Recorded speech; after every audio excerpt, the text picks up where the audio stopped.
3 police officers pointed their batons at a black homeless man slumped in front of a liquor store. One of them spat on the sidewalk and growled, "Trash like you pollutes the world just by existing." The man didn't react. He didn't back away. He didn't move. He simply spoke, slowly, without blinking. "Today, you've awakened something that should have been left alone." The sky was still dark, the pavement damp and cold, and the sidewalk not yet dry from last night's rain. In front of a run-down liquor store in a neighborhood rarely visited, a black man with a graying, tangled beard sat motionless against the wall. No sign asking for money, no pleading eyes, and not slumped from exhaustion. He just sat there, his back against the stained wall, head slightly bowed as if weighing something he had thought many times but never said. Beside him was a faded cloth bag from which a corner of an old, wrinkled military fabric stuck out, its color no longer clear. The sound of police boots struck the concrete sharply, mixed with the hiss of a coffee lid snapping open. Reed Carlson, patrol officer for the area, approached with a quiet, mocking smile spreading across his face. It was the familiar smile he reserved for those he considered scum. He took a sip of coffee, then curled his lip, eyes glancing without hesitation. "Seeing one of these first thing in the morning is enough to ruin your day." His tone was lazy but filled with malice. The words hit the pavement like spit, with no witness to react and no one to stop it. Carlson looked at the silent man, took a step closer, and nudged his knee with the toe of his boot. "I asked if you heard me." The man didn't look up. The stillness wasn't quite defiance, but felt more like he was counting his heartbeat before replying. Slowly, he raised his head. His face showed no anger, no submission. It was the face of someone who had survived war, hunger, and a lifetime of hatred. His voice was hoarse, like stones dropping into a dry riverbed. "You don't need to ask, because you don't want to hear." Carlson straightened, his eyes narrowing. He wasn't used to being talked back to, especially by someone he didn't think was worth arguing with. His hand crushed the coffee cup until it bent out of shape. "What did you say?" His voice jumped a pitch, like he needed to prove he existed here, but the man didn't move. His eyes didn't flinch, didn't provoke, just refused to retreat. Carlson gave a half smile. He pulled the radio on his shoulder and spoke in a flat, purposeful voice. "Got a non-compliant homeless male at store number 7. Seems unstable, requesting backup for check." Without waiting for a response, he leaned closer, whispering so only the two could hear. "You know what I hate the most? That looks like I'm the intruder. I'm a cop. Who the hell are you?" The man still didn't answer. He stared straight into Carlson's eyes. It wasn't a glare or a threat, but the coldness made the air seem to tighten. For a brief moment, time seemed to pause, as if to pull up something familiar but frightening. Carlson squinted, leaned back. His hand moved to his hip, not out of fear but instinct, when his authority no longer felt guaranteed. But before he could do anything more, another patrol car stopped behind him. The officer who had just arrived was Danner, younger, hot-tempered and easily provoked. As soon as he stepped out of the car, he asked, "What's this guy doing?" Carlson shrugged. "Just sitting, refusing to move, resisting." Danner pressed his lips together and walked up, barking, "Get up. Hands behind your head." The man remained seated, motionless. He turned his head toward Danner and spoke softly but clearly. "I'm sitting. I'm carrying nothing. What exactly are you doing?" Danner didn't like that voice. It wasn't the voice of fear. He stepped in closer, knelt down, and reached for the cloth bag beside the man. His rough hand yanked the zipper open. A folded jacket, an old pair of gloves, and a small metal object fell out. A piece of brass etched with a water droplet shape and the number 133A. Danner picked it up, turned it in his hand, and smirked. "Probably grabbed this from a junk stall. Looks like one of those fake-plated medals." The man stared at the object. His eyes shifted, not with anger or sorrow, but like a thin blade slicing through memory. He spoke slowly and evenly. "You just tossed the medal of a man who buried 41 comrades. That junk stall is made of blood and sand." Danner froze for a second, but Carlson laughed. "Buried 41? What, you dig graves for a living?" Then suddenly he slapped the man hard across the face. The slap cracked sharply. The man didn't fall. He didn't strike back. He simply turned his head back, directly, decisively. Wrong man. Before Carlson could react, his body was spun, In a flash, the man grabbed his wrist, drove a knee into his thigh, and used Carlson's own weight to throw him. Carlson hit the ground, back first, coffee cup flying away. Danner shouted and pulled out his baton, but the man had already moved. Not fast, not aggressive, but precise to the centimeter. He closed in, pinned Danner's arm to his side, making the baton useless. His voice wasn't loud, but it cut through the passing cars. Want to see how fast death moves? A few bystanders had started filming. The man stepped back, hands raised at chest height. "I didn't hit anyone. I just refuse to be buried again." Carlson scrambled on the ground, hissing. "He knows martial arts. He's dangerous." A third officer, Neely, had just arrived. Instead of stepping in, he turned on his body cam and stayed still. Langston looked at the three officers in front of him and gave a slight smirk. "Used to teach soldiers how to shoot through 3 layers of cover. And you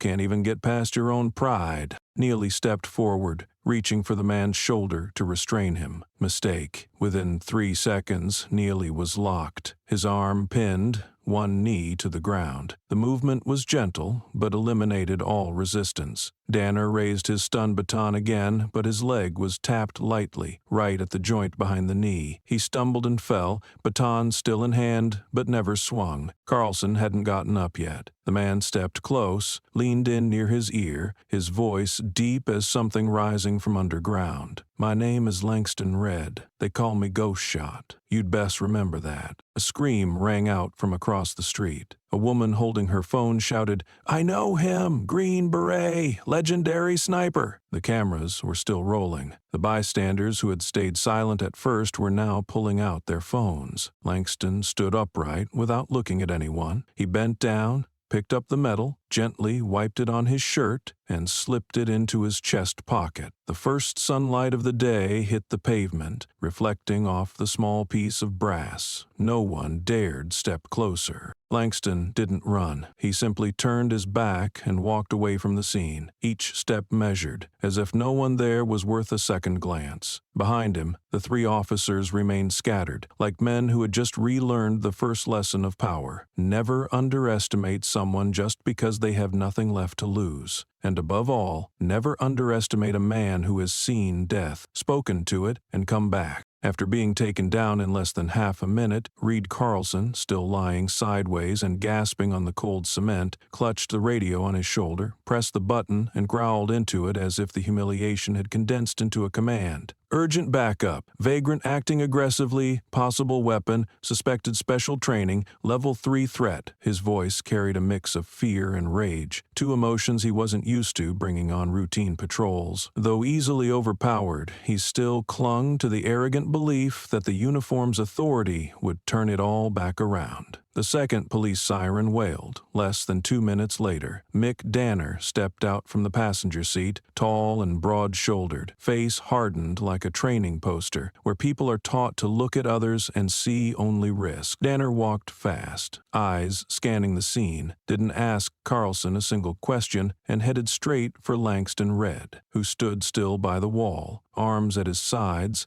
gaze distant, as if already watching his life repeating itself. Danner gave no warning, no command. He reached into the strap of Langston's bag and yanked it hard, pulling the backpack to the ground. The bag landed right where the sunlight sliced across the pavement. He stepped over it, nudging the contents out with his foot like inspecting a trash sack. A folded jacket, a pair of crookedly packed, worn shoes, and a crumpled piece of sand-colored cloth tumbled out. Danner crouched, dug deep into the bottom of the bag, and pulled out a small, dull brass object shaped like a drop of water, etched with a faint string of numbers, 13-3A. He held it up to the sunlight, flipping it between 2 fingers, then smirked. Probably picked this up at a junk market. His voice was flat and pleased, like someone finding a cheap prop in a play whose ending he didn't need to know. Langston raised his head. His eyes no longer held quiet tolerance, but something tightened, heated from within, like a buried ember stirred in ash. He stared directly at Danner, unblinking, and his voice came firm, not loud but solid. "You just threw away the medal of a man who buried 41 brothers." The sentence landed like a block of stone against the smooth wall of indifference. Danner froze for a second, the medal still in his hand, the smile fixed on his lips, but a flicker of hesitation passed through his eyes. Carlson had gotten to his feet, his face streaked with dust and a faint red mark on the left cheek, sweat mixing with frustration. He stepped forward, snatched the brass piece from Danner's hand and threw it to the ground, where it struck with a sharp, dry clink. "What the hell are you playing at? Telling fairy tales here? Buried 41? What are you, a grave digger?" He stared at Langston as if trying to pull pain or collapse from him, but found only a face like stone, hardened more by insult to conviction than by offense. Langston bent down and picked up the brass piece, not rushing, not angry. He gently wiped the dirt from its surface with the inner hem of his shirt, then held it up to eye level, as if recalling each name etched in his heart, without needing to read the letters. "A badge for those who didn't come back. I wear it to remember I survived, and to not forget I once wanted to die with them." He spoke without blinking. The air between the three men thickened, as if the sidewalk had become a silent battlefield. No one said a word. Danner stepped back. Carlson scoffed, but his eyes had lost their certainty. "What's your role now? Washed-up soldier? Hero of the trash corner?" Langston turned, walked slowly toward Carlson, stopping just one arm's length away. His gaze didn't lower, didn't try to intimidate. It was the kind of stare that made people shrink without being told to. "No, I'm the consequence, the thing you all thought you'd never see again." The answer cut like a quiet blade, slicing the space between the victim and false authority. A siren from a third patrol car rang out, sharp and drawn. All three turned. Another young officer stepped out, wearing the unsettled look of someone new to the force, and suddenly thrown into a confrontation he had never been trained to handle. It was Neely, eyes darting between the three men, between the body cam still rolling on his chest and the stoic face of the black man who had dropped the entire unit in 15 seconds. No one spoke first. Danner broke the silence. "He's dangerous, has special training. I recommend restraint." But Neely didn't act right away. He looked at Langston, then at his two fellow officers. He had seen the footage on the internal system. He knew the tag 133A wasn't in the criminal database, and he had watched the way the man in the video redirected a baton, evaded hits, and took down 3 people without throwing a punch, a kind of movement that only comes from thousands of hours of survival training. Langston stood still, one hand loosely holding the brass piece. He looked at Neely and spoke, no emphasis, but every word clear. "You're new. I know that. You can follow them, or you can choose not to repeat their mistakes. Up to you." Neely swallowed hard. His hand didn't reach for his gun, didn't touch his baton, but his eyes glinted with something, like recognition, like fear, like seeing himself in the future and not wanting to go down that road. Carlson slammed his hand on the radio. "Requesting further support. The suspect has a violent history, possible concealed weapon," but no one responded, partly due to system delay, partly because that call had already been flagged for review after Carlson's first takedown, and Langston knew it. He stepped slowly toward Danner, his gaze steady. Danner raised his baton, but his hand trembled slightly. Langston stopped just one step away. "I once lay in 45-degree sand with a rifle, eyes open 16 hours straight, waiting for one target. You think I don't know how to handle someone whose hand shakes?" Danner didn't answer. The baton in his grip lowered, inch by inch. Neely stepped forward, pulled down his mask, exhaled slowly, and said to Carlson, "Let's stop this. It's not gonna end the way you think." Carlson whipped around. "You taking his side now?" Neely didn't answer. He looked toward Langston, then back to his fellow officers. "No, I'm on the side of what the police are supposed to protect. What's right?" Langston slipped the brass piece back into his shirt pocket and adjusted the strap of the backpack that had been torn. He didn't look back. He just walked away. Behind him, a street corner was witnessing a spark, a small flame and a drop of gasoline that everyone had mistaken for dirty water. But some flames burn hot enough to take down a system when the fire starts from within. Carlson stepped in closer after seeing Langston back against the wall, where he had tucked the small badge into his inner shirt pocket. Danner and Neely stood nearby, each holding a different posture, one still wanting to strike, desperate to reclaim lost pride, the other unsure whether to intervene or step away. Carlson, though, had never learned when to stop. The anger in him didn't need a reason to rise, and this time It was fueled by humiliation he couldn't undo with a uniform, a radio, or borrowed authority. He looked at Langston, curling his lip like a man who had just found a reason to justify violence. "Buried 41, he repeated, sneering. "What are you, some kind of grave digger?" Before the words could echo into a reaction, Carlson suddenly swung his hand and slapped Langston hard across the face. The crack of the hit rang clear in the still morning air, jarring the silence of the street. It wasn't just a strike. It was the release of a man who couldn't stand having his role reversed. Langston's head tilted slightly from the force, but his body didn't sway. No blood, no handprint, just a turned face, gray hair lightly tousled, and a pause that stretched across 3 steady breaths. He slowly turned back, his expression unchanged,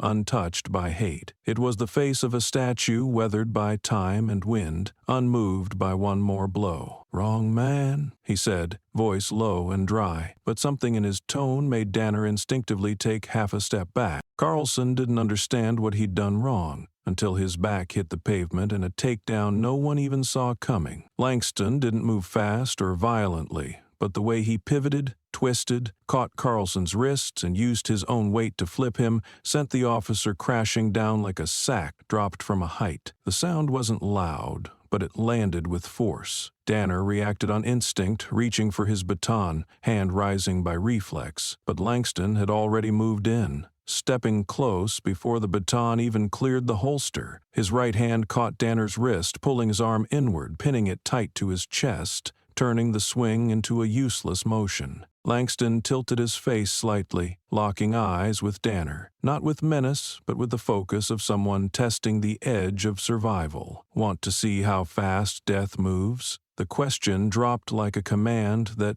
didn't need volume. Danner froze, lips pressed tight, sweat breaking along both temples. He knew if Langston tightened his grip even slightly, his wrist would snap, not out of rage, but because this was someone who had learned to kill without needing emotion. The air between them was compressed, like 2 charged wires bracing to spark, but Langston let go, not out of fear of consequence, but because he understood that, right now, his silence was more threatening than a strike. Danner stumbled backward. Carlson, still on the ground, hadn't managed to stand. Neely stepped forward, but didn't reach for anything. He hadn't laid a hand on anyone the entire time. He looked at Langston with the eyes of someone facing something far bigger than himself. Not a homeless man, not an old soldier, but a force that had once existed in the shadows of battlefields the world had tried to forget. "Who are you, really?" Neely asked, his voice nearly slipping out of his control. Langston turned, looked at him for just a moment, then nodded slightly. "My name is Langston Red. They used to call me Ghost Shot. If you know that name, then I don't need to explain anything else." A wave of recognition rippled through the 3 officers. Danner's mouth hung open. Neely froze. Carlson, still lying on the pavement, looked up at him as if unable to believe what he had just heard. But Langston didn't wait for questions. He turned, bent down to pick up his backpack, and slung it over his shoulder as if nothing had happened. The small brass piece in his shirt pocket made a faint metallic sound with each step, like the echo of a memory no one could touch. He walked past Carlson without looking down, without stopping. His shadow stretched under the rising light at the end of the street, merging into the dusty blur of a coming sunny day. Behind him, the game had ended, but for the 3 men in uniform, it wasn't a game they understood the rules of, and it wasn't a game they could win. This was something they had never been trained to face. A man who needed no weapon, no authority, and no raised voice to make an entire system start to tremble. Langston disappeared from the frame of a phone camera recording from across the street, but the clip, still running, had already begun to spread. From the first second, viewers would see a slap, and then the man who was slapped was slammed to the ground with a shoulder turn no one could process. But the real fear came later. The way that man looked into the eyes of someone holding a baton and made him freeze, and the way he walked away, as if he had never been there, yet left a fracture in the illusion of power that the uniform tried to uphold. The quiet corner of the street was now drawing footsteps from every direction. A few bystanders stood at a distance, discreetly pulling phones from coat or pants pockets, eyes locked on the scene as if they couldn't believe what they had just witnessed. Langston Red stepped back one pace, just enough to stay out of reach of the three officers, but not far enough to leave their line of sight. His arms slowly rose to chest level, palms open and facing forward. His voice carried clearly through the dust and distant hum of traffic. "I didn't hit anyone. I just refused to be buried again." The words dropped onto the pavement with a weight heavier than logic, heavier than the laws the three officers tried to invoke as they scrambled to regain control of a situation already beyond them. Carlson yanked the radio from his shoulder, shouting into the crackling signal. "Request rapid response team. Dangerous situation. This guy knows hand-to-hand, possibly a combat vet with PTSD. We need backup, now." His voice couldn't hide the unraveling panic, like someone desperately trying to label what he couldn't comprehend. The way Langston had handled him, without force, without weapons, without even arguing, had shaken him. He needed to turn Langston into a documented threat, because if he didn't, the entire incident would be recorded as a humiliation at the hands of a man bearing the weight of a lifetime. Another patrol car turned the corner, tires letting out a soft screech as it stopped at the curb. A younger officer stepped out, shorter than the others, wearing a fresh uniform. A body cam blinked red on his chest. He turned it on as he approached, didn't ask his colleagues anything, and didn't wait for introductions. Neely, the rookie whose previous experience didn't go beyond routine ID checks, felt the atmosphere around him shift, like walking into a scene playing in slow motion. He looked at Langston, and his eyes met something shapeless, something you couldn't predict or approach without hesitation. Langston stood surrounded by three officers, the space between him and each of them no more than 3 steps. His arms stayed raised, steady, while his eyes moved across their faces, reading the doubt, the hesitation, the confusion that came from power distorted by its own misuse. He didn't raise his voice or stress his words like someone trying to win an argument. He spoke just once, his tone low and steady, like a sound echoing out of a deep military tunnel no one wanted to enter. "I taught soldiers how to shoot through 3 layers of cover, and you haven't even broken through your own pride." Danner froze, his hand near his baton but not drawing. Carlson moved closer to Neely and hissed under his breath, "Turn off the camera. He's performing, trying to flip the script. Didn't you see his eyes?" Neely didn't respond. His gaze remained locked on Langston. Then he quietly stepped half a pace back, camera still blinking. He realized he was witnessing something no manual had ever described. A man cornered, surrounded by weapons, yet speaking with the calm of someone who had survived the kind of places where survival meant being the last one breathing. "Yep." Langston scanned the group, his gaze not a challenge but something closer to measuring how much each man could withstand. He didn't need to defend himself with fists, because the part of him that once felt weak had died long ago. Died in the place where he buried his comrades. Died the night he fired his last round into the air to warn the enemy not to kill one more soul. "I taught them how to aim for the spine from 1,200 meters. I also told them, don't aim at a person unless you're sure it's the last thing you want to remember." As the sentence ended, Danner swallowed hard, and Neely blinked like every reason to step forward had just been swept from his mind. Carlson circled to the right, ready to signal a flanking move. He wasn't ready to walk away because he knew that if they didn't bring Langston in, he would have to write a report about being taken down by a homeless man on camera, stripped of the power he once assumed was permanent. But just then, a different sound broke through from the end of the street, the alarm chime from the shop's security camera across the road,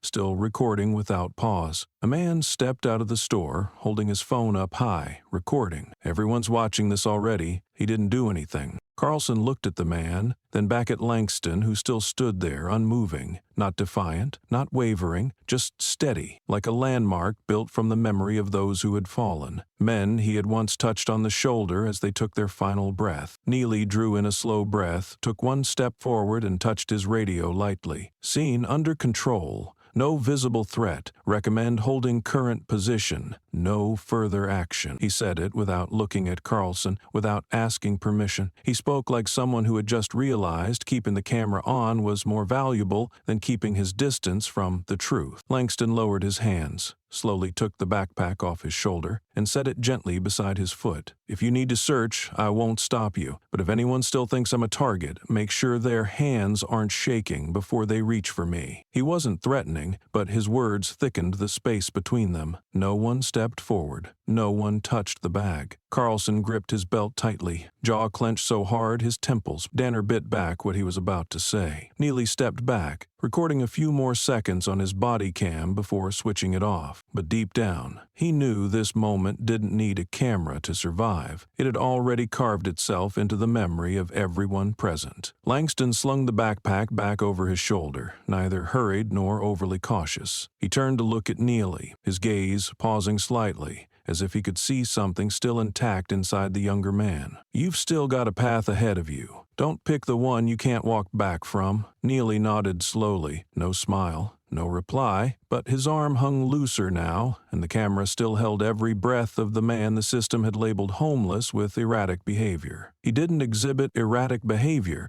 He was memory walking back from a place the uniformed had never been, though they thought they understood it. And because they thought so, they had stepped into a game they never learned how to survive. The tension on the street was tight as steel wire pulled to its limit. Langston Red remained still, eyes locked on the three men in front of him. Footsteps stopped at the edge of the sidewalk. A few faint clicks of phones recording echoed, but no one stepped in. No one shouted. Everything moved on the rhythm of held breath, and in the middle of it all, Neely suddenly stepped toward Langston. He didn't act out of hate, nor exactly from orders, but from something caught between panic and the instinct to regain control. His hand reached forward, aiming to turn Langston's shoulder and apply a textbook restraining hold, just as he'd been trained in urban security drills. But it was a mistake. Within 3 seconds, every movement Neely made was neutralized. Langston shifted his weight, rotated his lower body away from the force, blocked at the elbow, pushed the shoulder off alignment, and dropped Neely to the pavement like a sandbag pulled down by an invisible rope. Neely's face hit the cold bricks, his right arm bent back, Langston's knee pressing on the exact point that left the upper body paralyzed. No brutal force, no violence. Just a sequence of movements that felt instinctual, forged through thousands of hours of training in places where no one was allowed to make mistakes.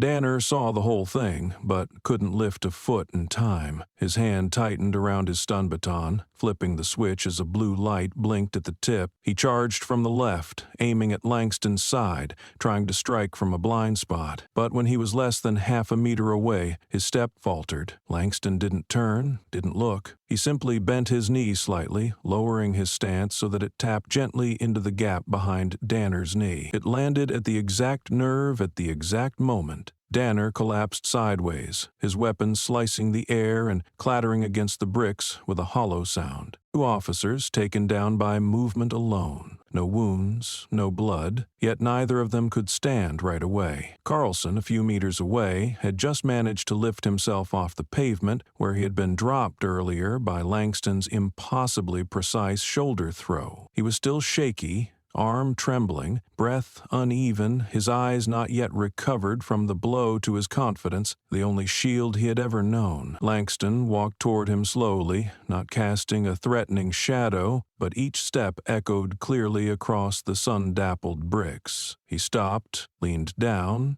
mouth near Carlson's ear, and spoke just loud enough to cut through the air like ice. "My name is Langston Red. They call me Ghost Shot. You'd do well to remember that." Carlson held his breath. His hand started to rise toward his pocket where the radio sat, but stopped halfway. He knew right now every motion, no matter how small, was already seen, already anticipated, already countered before it could begin. He didn't know what to do. He could no longer give orders. He couldn't call for help without exposing how badly he had lost. He, the man who believed power lived in a gun, in a baton, in the force of a shout, was now bowing his head before the one he had once called street trash. A voice rang out from behind, sharp and clear, like a snapped wire cutting through the collective shock. "I know him! Green Beret, legendary sniper!" A middle-aged woman, holding up her phone, eyes wide and unblinking, shouted from across the street. The crowd flinched. Someone else raised a phone screen showing Langston's face next to an old faded photo from a military magazine. A young man, the same eyes, standing in the desert with a sniper rifle in his arms. Below it, read, "Langston, ghost shot, 112 confirmed targets, 0 team casualties." The whisper passed from mouth to mouth like a chain reaction. Someone pulled up a video of him. Someone searched old news. Someone remembered a television segment from 15 years ago. And every look aimed at the man before them began to shift. Langston didn't turn. He still stood there, his face showing neither pride nor discomfort. To him,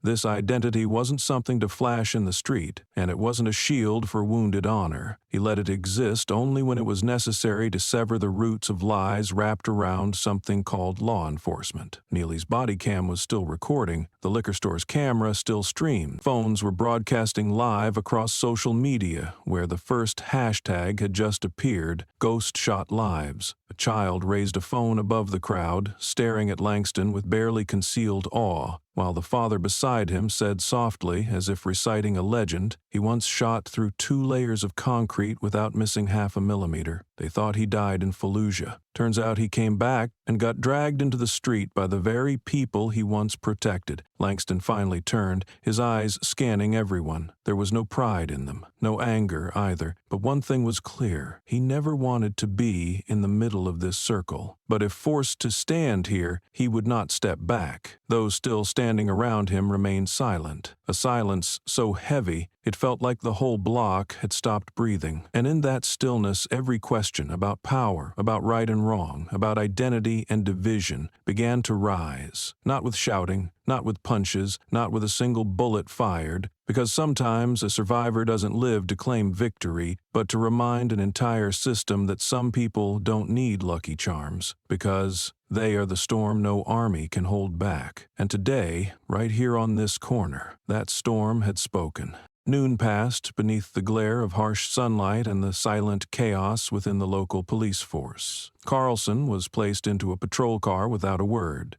Danner stood off to the side, awkwardly checking his knee after the collapse. Neely turned off his body cam and sat on the curb, staring at the street he used to believe held only 2 kinds of people, compliant or defiant. Meanwhile, Langston Red had already left the scene, blending into the crowd and disappearing like a tornado, retreating inland after ripping apart the structure of a self-satisfied community's trust. But the real battleground that day wasn't the corner itself. It was just beginning to flare up elsewhere, in a place with no police, no sirens, no batons, but millions of eyes. Less than 40 minutes after the first footage was taken, an anonymous account uploaded a 90-second clip to Twitter with a caption as sharp as a blade. "Homeless man takes down 3 cops without throwing a punch." The frame opened with Carlson swinging, the sound of the slap echoing clearly. Then came the shoulder turn that sent Carlson to the ground, followed by Langston locking Neely's arm. Then a subtle shift that dropped Danner in place. No blood,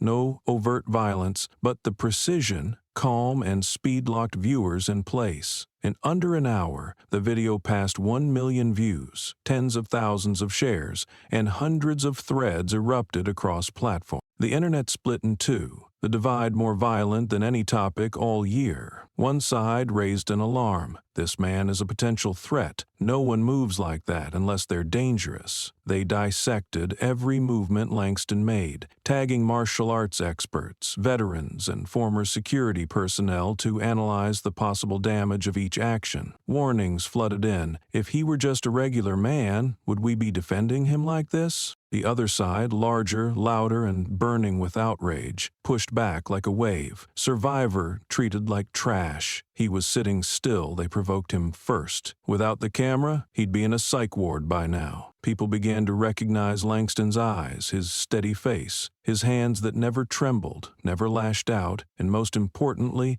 that he never struck. Clips were cut, slowed, and captioned. Veteran humiliated. One man against 3 armed officers, survived war, attacked at home. The rage needed no fuel. It was already on fire. It wasn't until an anonymous account posted an old photo from the Iraq war zone that the story shifted from trending incident to symbol. The photo showed a man in dusty combat gear, holding an M2010 sniper rifle, standing in the desert, eyes fixed on a distant point beyond the frame. That face, though younger, sharper, was unmistakably the same as the man who had left 3 officers on the ground that morning. Below the image was a single line: Langston Red, ghost shot, Iraq, 2006. No dramatic caption, no embellishment, just a bare confirmation. The man slapped in public earlier that day had once been a ghost in enemy sights, an unofficial legend passed between soldiers during long stretches under fire. From that moment, the hashtag ghost shot spread across social media like an oil slick. Old posts mentioning the name were dug up. Combat diary excerpts, pulled from memoirs of fellow soldiers who had served in Ramadi, Fallujah, Mosul,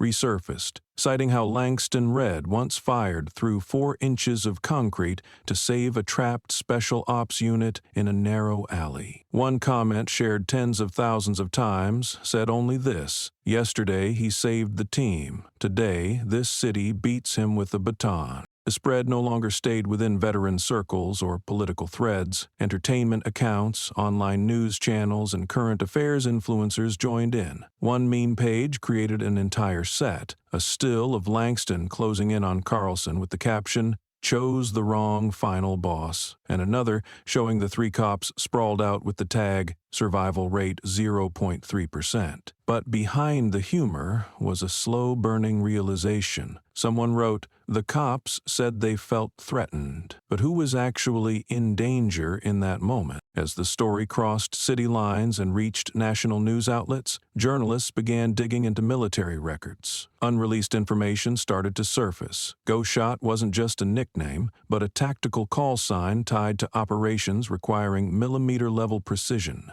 Details about confirmed targets, missions with 0 team casualties, and his ability to survive alone in hostile environments were corroborated by leaked Department of Defense files. The clearer the truth became, the faster the shame spread. A man once honored with a brass nameplate on a military base had just been slapped in the street for sitting still. Langston Red had no presence on social media, made no statements to confirm or deny anything, but that didn't lessen the weight of his image. On the contrary, his silence only increased the pressure on those who had tried to label him a disturber. The video kept spreading, not just because of his combat skill, but because of what it symbolized: a man humiliated who didn't respond with fists, but with the same calm that had once kept an entire platoon alive. And now, that calm stood as evidence of a system rotting from the inside out. The small street corner where he was pushed back, had his bag ripped and was slapped, had become the biggest flashpoint on social media that week. Not because people had never seen abuse of authority, but because this time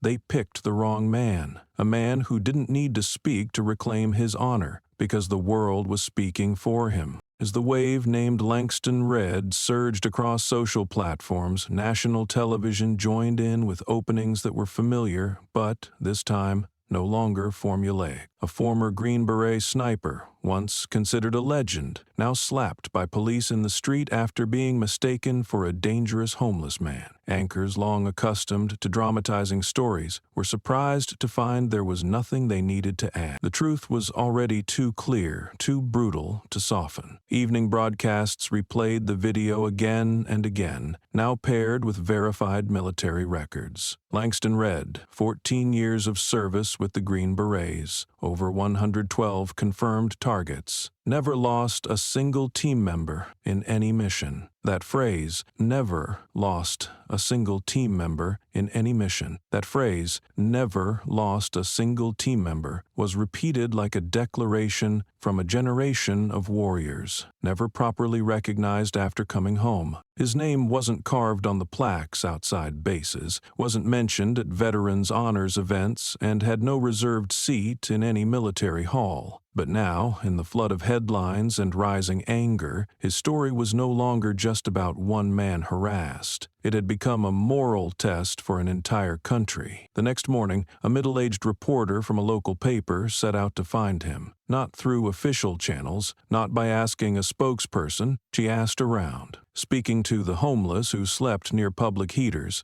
passed through churches handing out food, and finally arrived at a small relief station behind a row of abandoned buildings where no one asked for ID and everyone belonged. Langston was there, in the back kitchen, washing dishes with 3 others. Sleeves rolled up, soap and water covering his arms and elbows. There was a small scrape on his right hand, slightly swollen, maybe from the fall or a knock on the pavement the day before. He didn't react when the reporter walked in. He didn't flinch when she stood in front of him, holding a notebook and a voice recorder hidden under a handkerchief. She didn't introduce herself at length. She simply said, "I'm here to understand you, not to explain you to anyone else." Langston nodded, eyes still fixed on the stream of water. He didn't raise his voice, didn't defend, didn't try to steer the conversation. When she asked, "What did you feel being harassed in the street?" he paused, dried his hands on a rough towel, and answered in a steady, low voice, "I saw the shadow of myself 30 years ago, back when I thought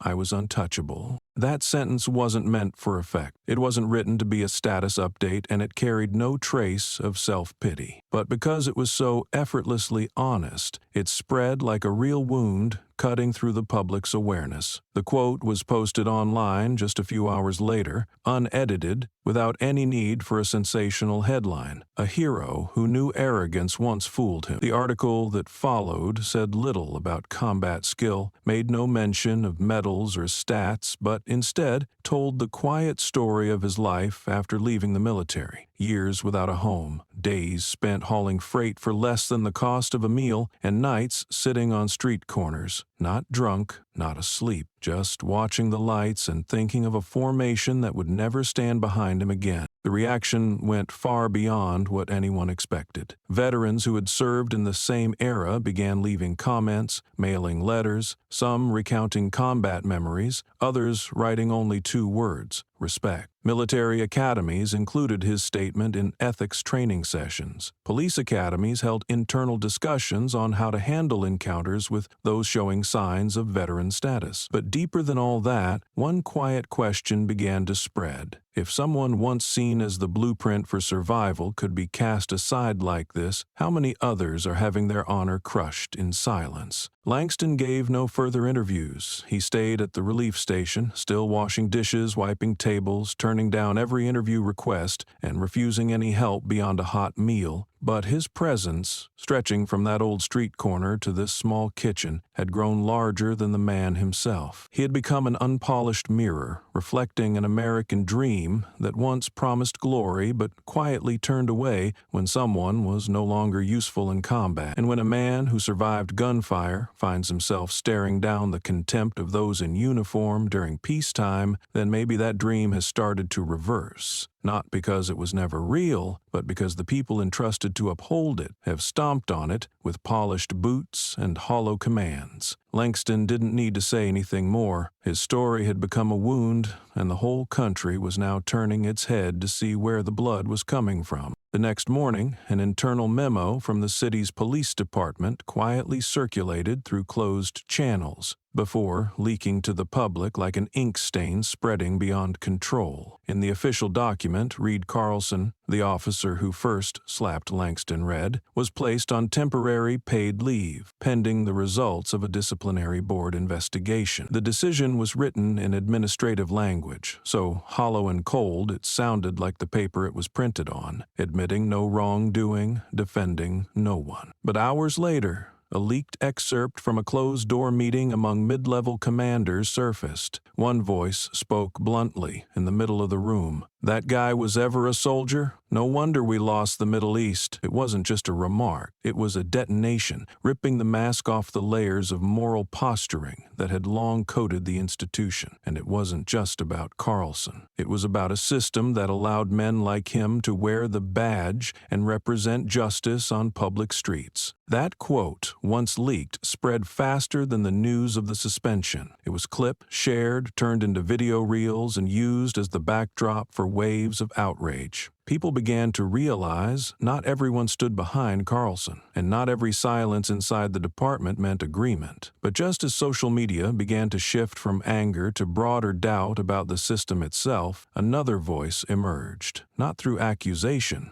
but through memory. Mitchell, a young veteran who had served under Langston Red during a 2010 operation, published a long post. No image, no clip, no special effects, just text. And that text made people stop scrolling. The first time I trained under him, I thought he was crazy. While the team was planning how to surround the target, he was quietly cleaning his rifle and asked, "What are you preparing to shoot?" We said, "The enemy." He nodded, then said, "No, what you're targeting is the loss of control inside yourself. The enemy is just an excuse." That quote was quickly highlighted, bolded, and shared faster than any defense statement. It didn't explain why he was slapped. It didn't highlight that he had taken down 3 men in seconds. It reminded people that Langston never taught others how to kill. He taught them how to survive without losing their humanity. Mitchell ended with a single line, "If I'm alive today, it's because he taught me where the line is, even when I'm holding a gun."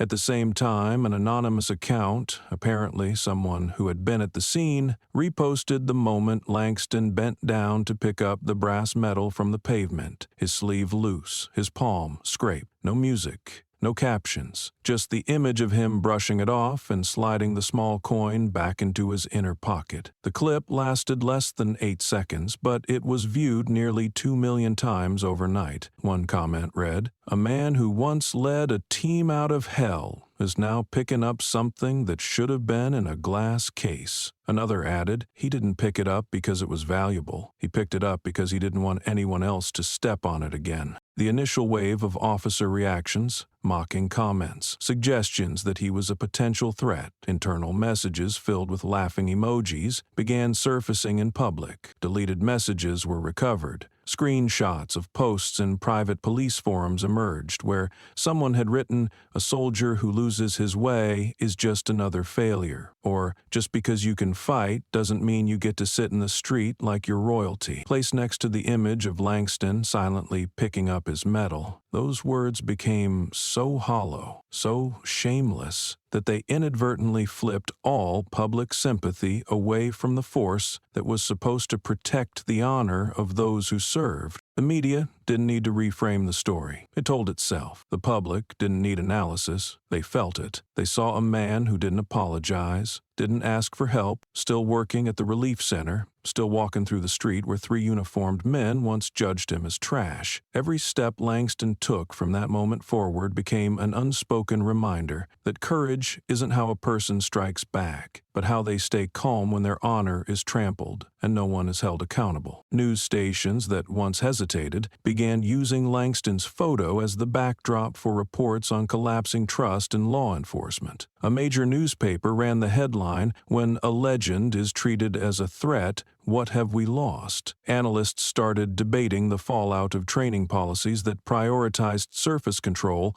over moral grounding. A few officers issued apologies, not directly to Langston, but to their own professional pasts, for once believing silence meant stability. One retired officer wrote an open letter, "I was once the one giving suppression orders. I never thought I'd write an apology to a man I never met, but I denied him with my silence." Langston said nothing in response to any of it. He kept washing dishes, lining up meal trays, and answering gently when someone asked where the restroom was. But no one saw him as homeless anymore. A young volunteer shared on social media, "He just washes dishes, but the way he holds a plate, it's like someone who once held a rifle, steady, light, and fully aware of what he's doing." It sounded like a joke, but carried a quiet reverence that needed no decoration. Fragments of truth once buried began rising to the surface, not because investigative journalism had done its job too well, but because some things were simply too clear to hide. A man who had survived the harshest battlefields was treated by the system as a burden, then cast aside when he was no longer useful. But his return, whether by chance or not, forced an entire machine to look at itself, not because he shouted, but because his calm was the one thing they couldn't suffocate with orders, excuses, or damage control. Langston walked the streets like an ordinary man, but at his core he was proof that some truths, no matter how beaten, denied, or ignored,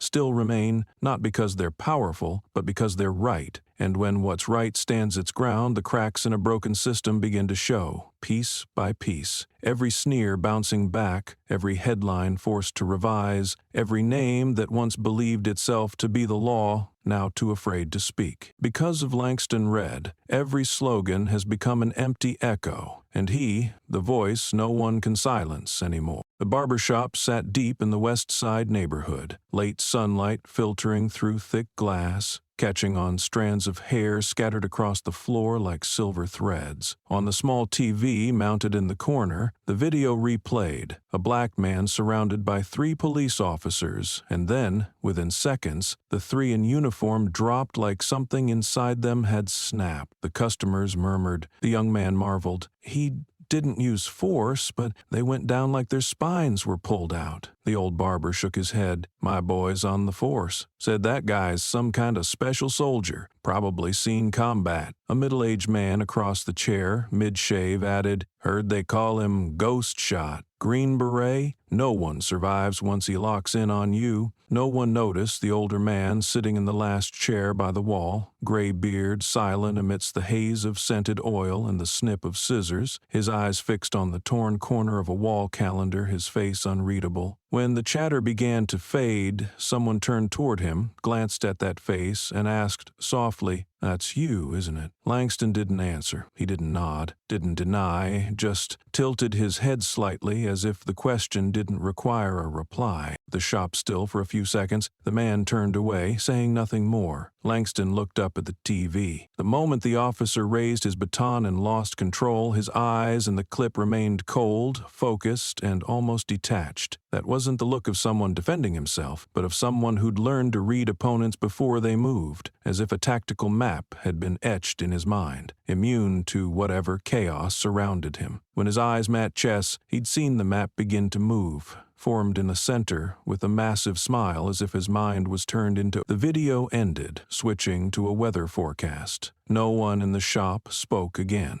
Scissors resumed their steady snipping, and clippers buzzed across scalps as if nothing had happened. Langston stood, placed a worn appointment slip back on the counter. As he stepped toward the door, the barber called out without turning his head, "Thanks for still being alive. Men like you usually don't get to stay that way long." Langston didn't look back. He just pulled up his collar slightly and stepped out into the street, where the wind blew against him, carrying smoke and grease from nearby grills. Behind him, a few eyes still followed, unsure if it was out of respect, suspicion, or simply because, for the first time, they realized they'd sat near something larger than any badge that ever passed through that block. At the District 6 police station, the air was tight, like a guitar string stretched too far. Mick Danner slouched in the break room, his back damp with sweat even though the AC hummed steadily. The phone in his hand buzzed non-stop, messages piling up, most from internal group chats. Some warnings, some mockery, a few emojis that were hard to tell if sarcastic or just cruel. Danner didn't respond. His eyes locked on a new notification. Internal Affairs has reopened the Langston Red case. The name on the screen sent a chill down his entire body. He jumped up, stepped into the hallway, and called his superior, voice low, like speaking into a void.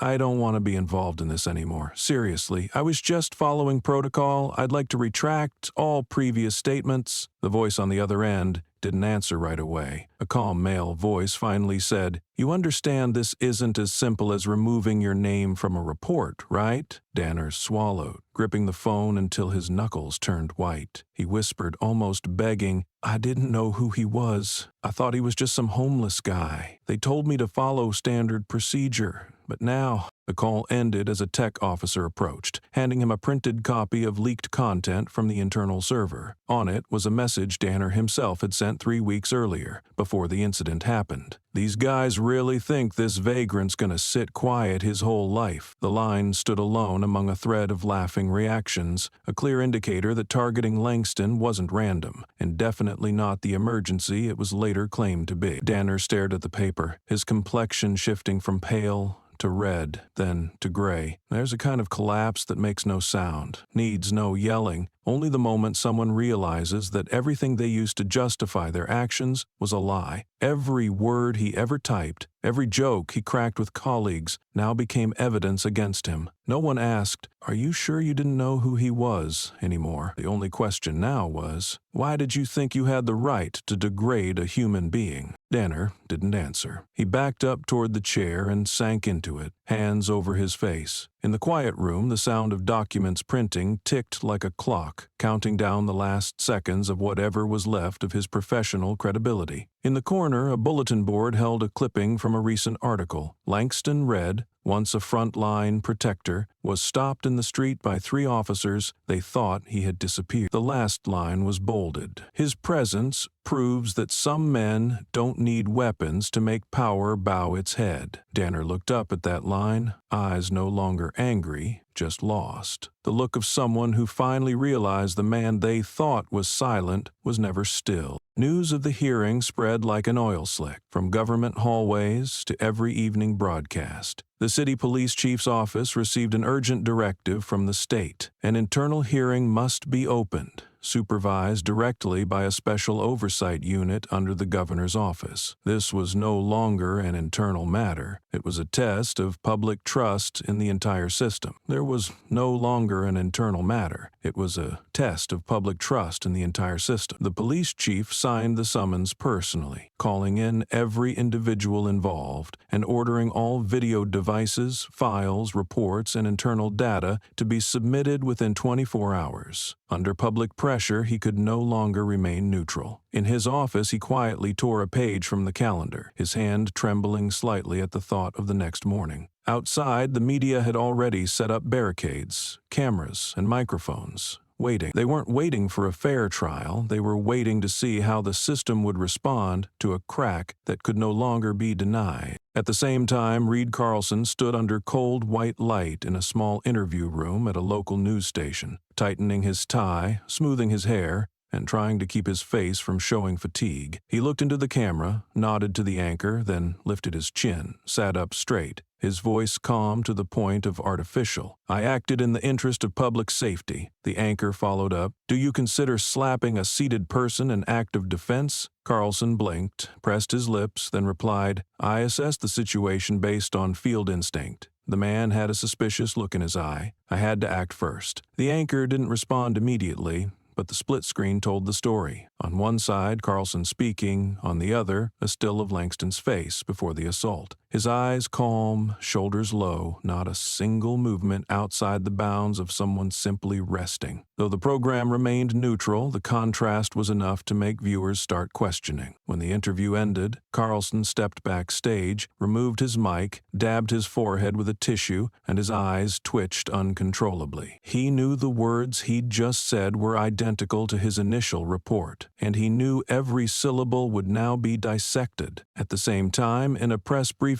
room at the governor's office headquarters, the administration's spokesperson confirmed that the upcoming hearing will be a necessary step to restore public trust. with no gray area for misconduct or racial bias. The statement was quoted across major news outlets, increasing pressure on the city's police leadership, forcing them to stop treating the incident as just another occupational mishap. Carlson, though posturing as resolute, knew he was slipping into a corner with no way out. As night fell, he returned to the station, standing alone in the third-floor hallway where a pane of glass looked out over an empty parking lot. Under pale neon light, his reflection in the window no longer held confidence, only the smudged outline of a man bracing for something he couldn't yet see. A young officer passed by, started to greet him, then paused. In that moment, even without a word, it was clear something was about to be stripped away, not because anyone shouted, but because every excuse had grown too small. At the next press conference, under the cold glare of dozens of lenses pointed at the podium, a veteran reporter stood up,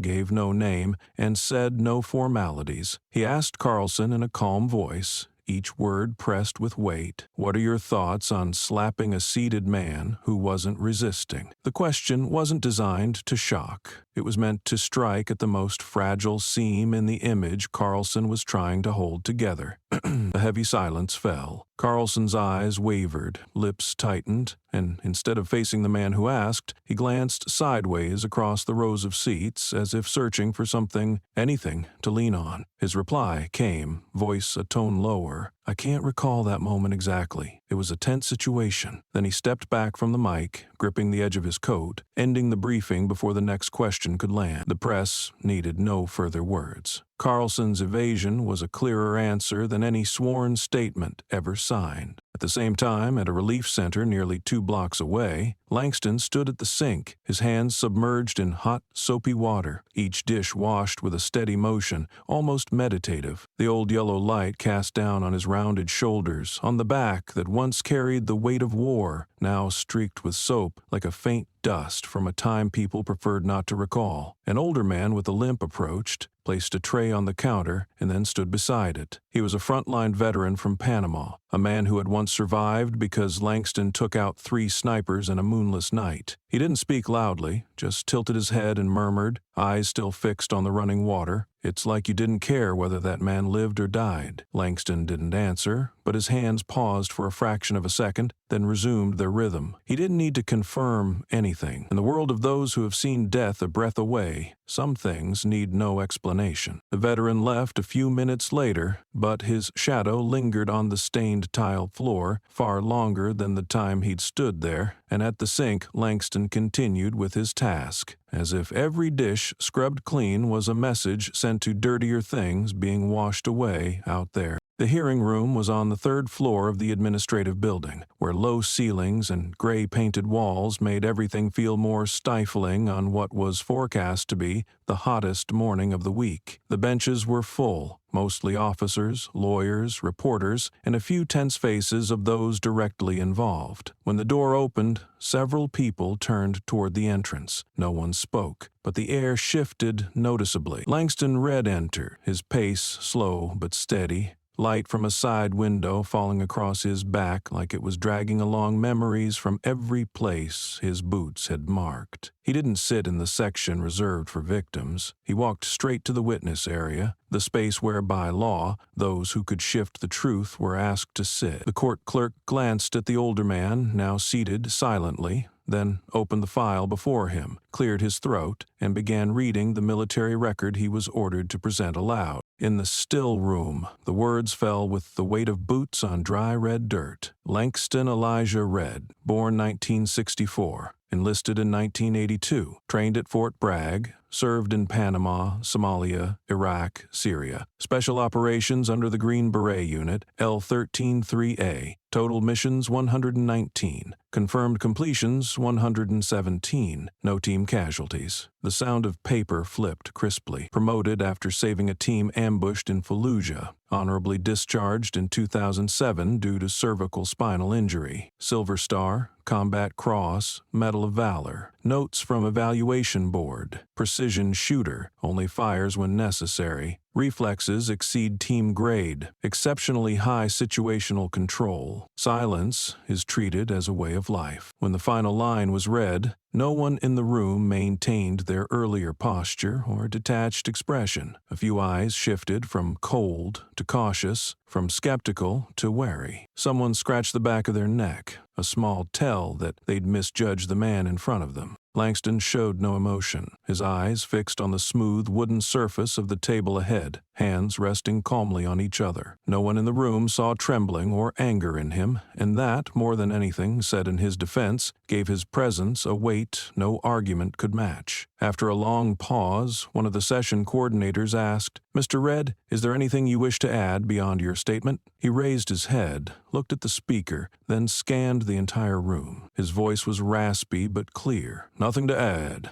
I came so you could see the face of the man you thought you could shove off the sidewalk." The sentence was not raised in tone, not accompanied by any dramatic gesture, but the scribbling of pens stopped instantly, as if everyone needed an extra moment to register what they'd just heard. Across the room, a young female officer lowered her head, clutching the hem of her uniform, while the deputy investigator jotted furiously into his notebook, as if afraid to lose a single word. The hearing chair shifted his position slightly, leaning toward the microphone. He looked at Langston for a few more seconds, then lowered his eyes to the transcript. The people in the room were no longer just officials doing their job. They had become witnesses to something they weren't used to facing: dignity that had survived war, prejudice, and a silence so long it had turned into a weapon. And the man sitting there didn't need to prove anything. His very presence did that for him. The chair looked around the room before signaling the clerk to call the next witness. The clerk's voice rang clear, though it didn't need to be loud. "Mr. Langston Elijah Red, please proceed." A slight movement swept through the rows of seats, eyes turning to the man rising from the witness table. He didn't rush, didn't look at anyone, just placed his hand on the wooden surface in front of him, leaned forward to find his balance, then lifted his head. No one in the room expected a long speech, but neither did they anticipate that just a few sentences would cut so deeply through the layers of justification the system had clung to. His voice was low, resonating from the chest, not emphatic, but each word hit the wall like lead rounds. "I'm not here to restate your mistakes. I'm here so you realize what you're repeating." As the sentence ended, the room went still, as if someone had yanked the cord on the entire sound system. No pen taps, no chair scrapes, just a brittle silence, sharp enough to let people hear their own breathing. On the left row, Reed Carlson turned his face toward the speaker, his eyes blinking rapidly. For the first time since the incident had surfaced, he couldn't hide his panic. His face paled, lips pressed tight as if choked. A truth was forming, not through accusations, not through additional testimony, but in the way that man chose his words, plain,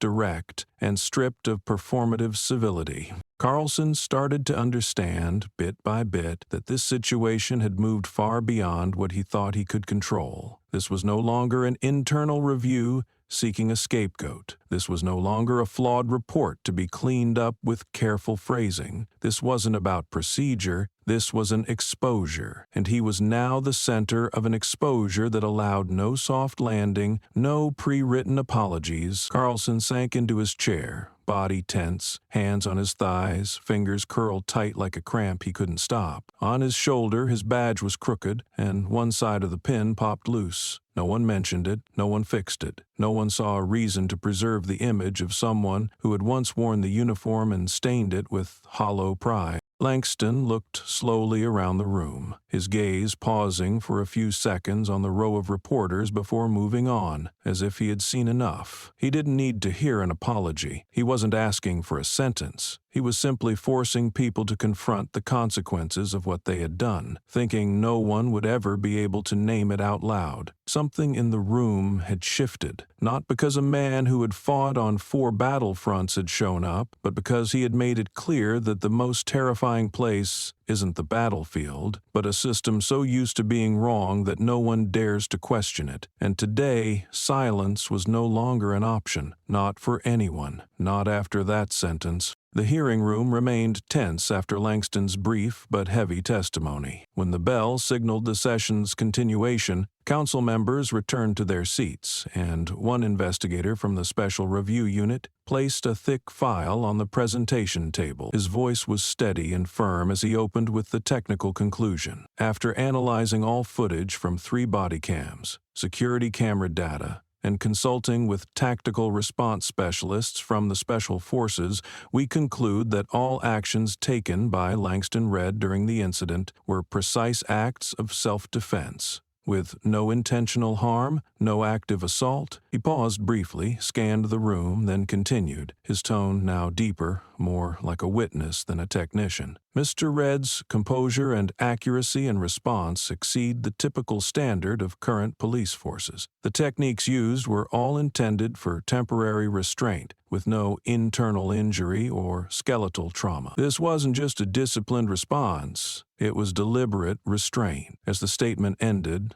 a chair scraped near the back. Carlson shot to his feet, his face pale, voice hoarse. He made me feel threatened. His eyes made me think I could be attacked at any moment. Carlson's voice rang out of place in a room now controlled by clinical professionalism. The presiding officer raised a hand, signaling for him to stop, then called for Carlson's body cam footage to be replayed. Everyone turned to the large screen on the far wall. The image appeared, a man sitting quietly against a wall, head slightly tilted, gaze calm, voice low and even. Carlson approached, gave an order, then nudged him with his foot. There was no response that suggested a threat. Then Carlson struck, slapped the man across the face. Langston stood, didn't attack, but stepped back to maintain space. Only when the other 2 officers moved in did Langston engage. Fast, controlled, efficient, without excess force or malice. When the footage ended, no one spoke. The presiding officer turned to Carlson and asked again, this time locking eyes with him, "You said you felt threatened. Where in this footage is he the source of that threat?" Carlson opened his mouth, lips moving in search of something to cling to, but no words matched the clarity of what they had just seen. The prosecutor seated on the left picked up the microphone and said briefly, "We request that Carlson's testimony be formally reviewed as a case of deliberate misreporting." The presiding officer nodded. A few reporters scribbled notes, while a young officer in the back slowly removed his headset. In that moment, it became clear to everyone that what had just cracked wasn't just a lie. It was a piece of the cloak of authority being pulled down. Carlson turned his head toward Langston,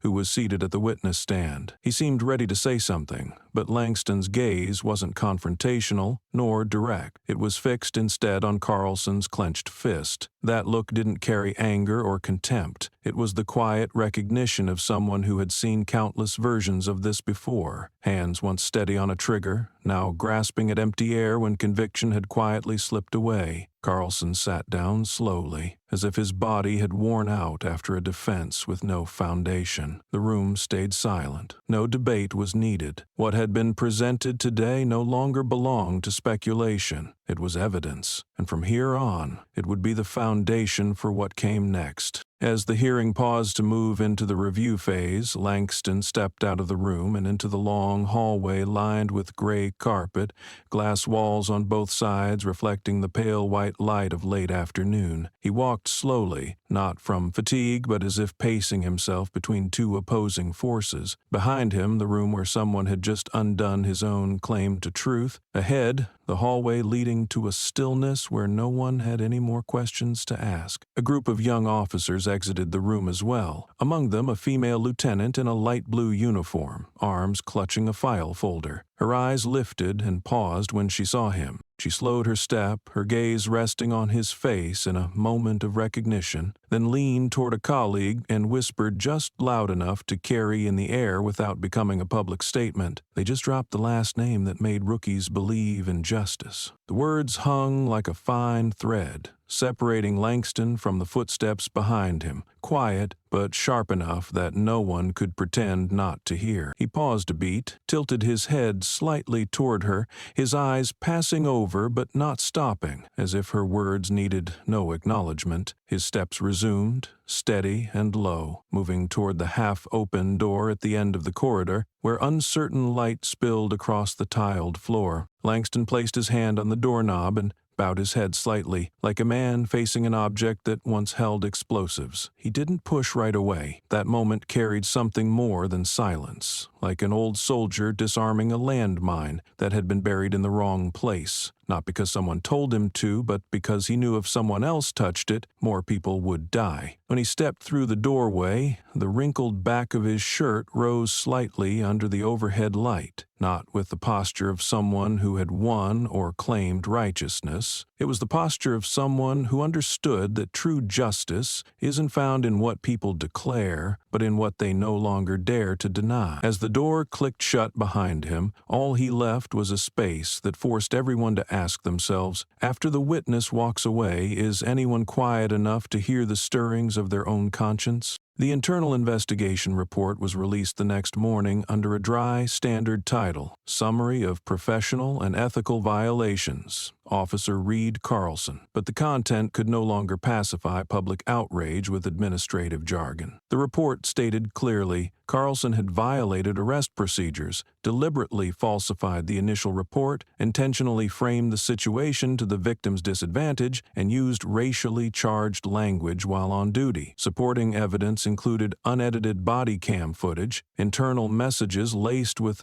a derogatory tone, and clear discrepancies between his statements and the actual video. Every detail was listed in order, without embellishment, without drag, leaving no room for excuses based on good intentions or momentary lapses in judgment. That afternoon, in a closed-door meeting, the city's police chief, someone who had repeatedly spoken about reforming the system, stood before the department's executive council and called for Carlson's dismissal, termination of contract, and suspension of all retirement benefits. His tone was calm, his expression steady, but his thumb lightly tapped the edge of the paper throughout the speech, a subtle tell of forced rationale. When he sat down, an investigator immediately countered. With all the evidence of intent, civil rights violations, and lying before a hearing, why stop at administrative action? The public doesn't care about a revoked title. They need to see a consequence. The question wasn't personal, but it stripped the room of its long-held cloak of authority. Outside the building, hundreds of people had gathered early, veterans, activists, and families of those stopped unjustly for the color of their skin. The signs they held no longer called solely for justice for Langston Red. They posed systemic questions. If this were a regular citizen, who would speak up? Without video, where would the truth go? If not prosecuted, then what does law even mean? These questions weren't meant to be answered. They existed to force the entire structure to admit one truth. When justice fails, the cost isn't one person, it's everyone. Inside the chief's office, the meeting dragged on for over 2 hours without resolution. One deputy suggested a soft approach. Let Carlson resign quietly to avoid escalation. Another proposal is to forward the case to the DA's office and let them decide. Both were met with resistance. Finally, in a rare silence, a young aide walked in and handed over a handwritten note from the governor's office. Just 2 lines. This is no longer an internal matter. Any delay in action will be considered complicity. No signature was needed. The handwriting was instantly recognized by the man at the head of the room. The police chief folded the paper, slipped it into his inner pocket,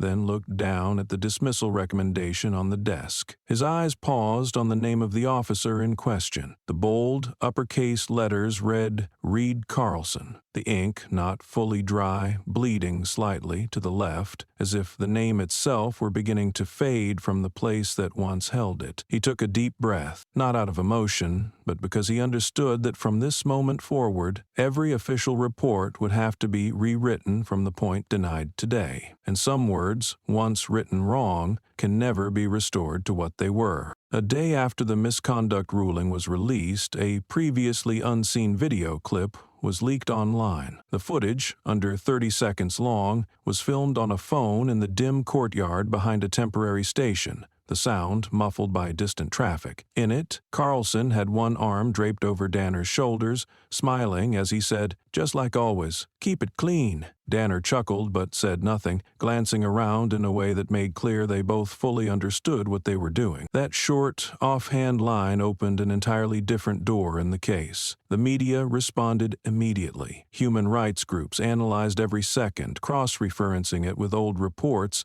administrative records, and a backlog of dismissed complaints. The fragmented pieces began to form a sharp outline. Carlson wasn't a man who made one mistake, but someone who had long operated in a system that allowed him to repeat the same violations as routine. Within the next 24 hours, at least 12 prior incidents tied to Carlson were resurfaced by news outlets and watchdog organizations. All of them involved black men of varying ages living in different parts of the city, some walking, some pulled over, some simply standing on a corner making a phone call. The common thread was that each had been stopped by Carlson under claims of suspicious behavior or non-compliance. At once, though in the cited footage or reports there was no clear sign of threat. Some had never spoken out, too afraid. Others had filed complaints that were rejected due to insufficient evidence. Now, with the clip as context, they became living proof of a truth long buried. The misconduct hadn't been a one-time lapse, it was a repeated choice, masked as law and order. The media called it the clean sequence, a play on Carlson's own words, and the phrase quickly spread as a symbol of justice twisted into irony. On social media, many asked, if not for that old man, when would we have seen that clip? Some shared photos of times they'd been stopped by Carlson without ever knowing his name, now matching the face through news coverage. Public pressure on the justice system began to mount, demanding not just personal accountability, but a full investigation into the entire chain of records showing signs of misconduct. Carlson was no longer just a single fired name, but the starting point for a string of painful questions. Who let the earlier cases slide? Who chose silence? And how many more times does it take before the system admits it was wrong? In those questions, honor is no longer something handed down. It becomes the only thing left to defend, if people truly want to preserve the meaning of justice. The trial of Reed Carlson opened on a Monday morning in Courtroom 4 of the Federal District Courthouse. The gallery filled early, mostly with representatives from human rights watchdogs, the press, veterans groups, and individuals indirectly affected by the defendant's misconduct. But the defendant's chair remained empty. Carlson had filed a request to be absent, citing psychological distress following public backlash, along with a preliminary note from a private doctor stating symptoms of anxiety disorder and prolonged insomnia. The request was read aloud in court. No one interrupted, but the air in the room dropped like a pressure front with no wind. The judge nodded and continued with the proceedings in Carlson's absence. The prosecutor stood, adjusted a stack of documents, and spoke in a calm voice. "We do not deny that a person can suffer psychological disturbance, but that cannot be used to shield conduct that has been verified, nor as grounds to delay legal responsibility." The prosecutor paused, then said each word with clarity. "Nothing in the mind can excuse what lies in the heart." The courtroom held still for a beat. On the right side, an older man gave a small nod and gripped the armrest of his seat. He was the father of a man once publicly humiliated by Carlson 3 years earlier, a case he filed 3 times and withdrew due to pressure. Now he came not to reclaim justice for his son, but to see if the system still had any excuse left to delay the truth. On the bench, the judge glanced at the documents before him, then moved on to the reading of witness statements. Langston was not present. He had declined to participate in any legal process since the conclusion of the hearing, submitting only a handwritten letter, exactly 1 page long, which the judge permitted to be read publicly. A court officer held up the page, stepped to the podium, and read aloud in a steady voice, "I don't need to win, but this system cannot afford to lose again." The sentence was brief, carrying no demands, no blame. It was written in firm handwriting, no edits, no embellishment, simply a necessary assertion to justify why this trial had to happen. In that moment, the absence of the two central figures, one avoiding, one refusing to be cast as a victim, made the presence of justice all the more tangible. The trial continued without interruption. Evidence was presented one after another: video footage, misconduct records, witness testimony, and excerpts from internal memos, each piece stacked upon the last, as if to underline one undeniable truth. No one could deny the intentional, repeated pattern of misconduct, protected by systemic habit. Outside the courthouse, those gathered to watch the trial on the live stream stood silent as Langston's letter was read. A young woman turned to her son and whispered, "He doesn't need to win, but we need this to be right." The boy didn't answer, his eyes fixed on the screen, where the empty defendant's chair remained in view like a blank space the viewers were forced to fill with their own conscience. And in that silence, the most telling part wasn't the crime being addressed, but everything that hadn't been done when there was still time to stop a name from becoming a symbol of corruption. When deliberations ended, the judge returned to the bench and delivered the verdict in a steady voice, each word like an inscription carved into stone that had long awaited its shape. Reed Carlson was permanently stripped of his right to serve in any federal law enforcement capacity, ordered to issue a formal public apology through official media channels, and required to pay restitution for damage to personal honor as determined by the legal board. The ruling was brief, with no moral speech or social commentary. It cut straight to the heart of the matter. A man who once wore the uniform meant to uphold the law had used that same uniform to harm others through prejudice and arrogance. Reporters wrote in unison. Cameras captured every shift in facial expression as the sentence was read. Some nodded, others bowed their heads, and a few eyes dimmed slightly, recalling past cases that had never found an ending. After the trial, Carlson did not appear before the press. A lawyer read a short apology on the defendant's behalf, using familiar phrases like deep regret, hope for forgiveness, and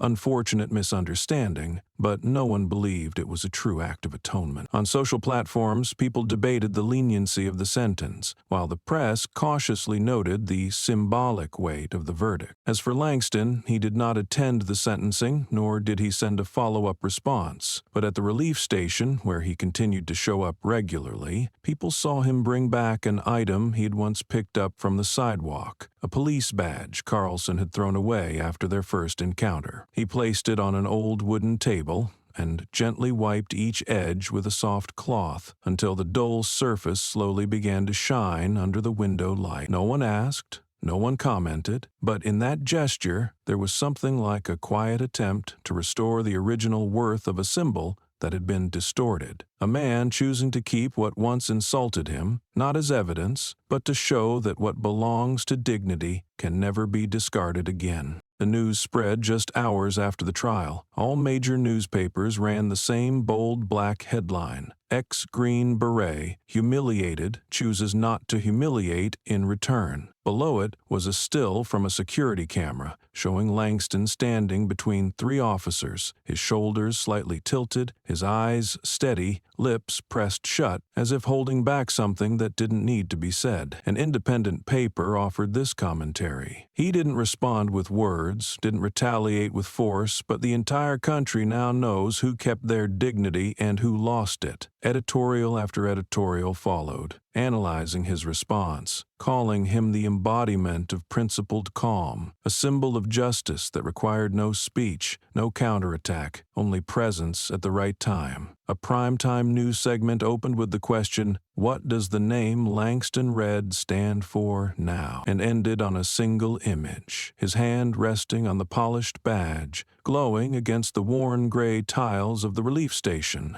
In response to public reaction, an international human rights organization sent him an invitation to accept a prestigious civil award, along with a request to speak at its annual forum on racial justice and judicial reform. They hope he would become a voice, a representative, a role model for young people to look up to. The letter was formally written, hand-signed, embossed, and presented as an honor. But Langston didn't reply right away. He folded the letter and placed it in a small drawer in the kitchen where he still washed dishes, then went back to work as if no one had ever tried to call his name onto a stage. Days later, he sent back a single postcard with one line: "I don't need to be called a hero to remind people that something right once existed." The media officer at the organization went quiet for a few minutes after reading it, then whispered to a colleague, "Maybe he's lived his whole life not needing one more label placed on his name." That response spread quickly, prompting many to reconsider the impulse to pin a new title on someone who had simply lived out the role he was meant to. Or perhaps his refusal to become a symbol was the only way to keep the truth of his values from being diluted by ceremonial praise. At a northern law school, a group of students organized an open discussion with the theme, "If justice had a face, would it need to speak?" And most agreed that Langston's silent resolve had done what dozens of speeches could not: forced an entire system to confront its roots without room for deflection. On social media, clips of him were shared millions of times, but no one added dramatic music or effects. People left them untouched, captioned simply, "This man was trained to kill, but chose to lie,"